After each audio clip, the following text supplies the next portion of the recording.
Is your Ford F-150 Raptor key fob working intermittently or not at all?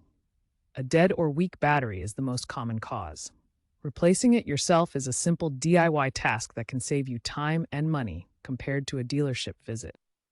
This video covers the battery replacement process for 2019-2023 Ford F-150 Raptor key fobs. The 2019-2023 Ford F-150 Raptor key fob uses a CR2032 3-volt lithium coin cell battery.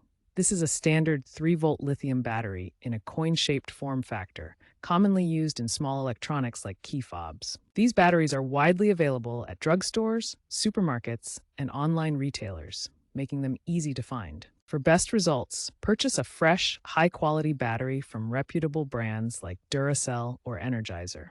This ensures reliable performance and helps avoid issues like poor signal range or quick battery drain. Always check the battery type on your key fob before purchasing to ensure compatibility. You'll need the following tools: a new CR2032 battery, a small flathead screwdriver or a plastic pry tool to open the key fob without causing damage, and optionally, a coin or needle nose pliers for extra leverage.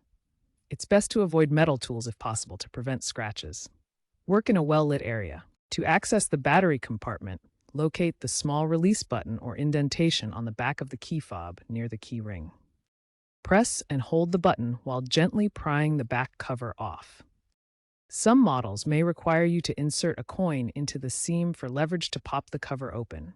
Be careful not to force it. Once the key fob is open, carefully pry out the old CR2032 battery. Note the orientation of the battery. Typically, the positive plus side faces up. Use your plastic pry tool or gently use needle nose pliers to remove the battery without damaging the contacts.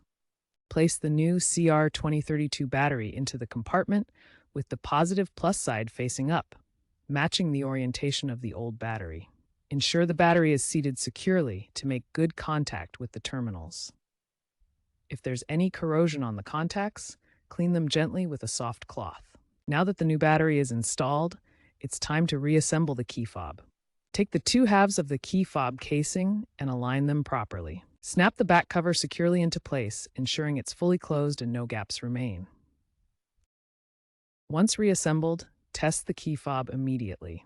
Stand 20 to 30 feet away from your F-150 Raptor and try locking and unlocking the doors. Press the lock and unlock buttons. The vehicle should respond instantly. If the key fob doesn't function, double-check that the battery is correctly oriented and the cover is properly sealed. If your key fob still isn't working after replacing the battery, try cleaning the battery contacts to remove any corrosion or debris. If issues persist, your key fob may need to be reprogrammed. You can do this through the vehicle's infotainment system by going to Settings, then Vehicle, then Key Fob Programming. Alternatively, visit a Ford dealership for professional assistance. To avoid issues in the future, use high-quality CR2032 batteries from reputable sources, avoid exposing the key fob to extreme temperatures, and replace the battery every 1 to 2 years as a preventive measure.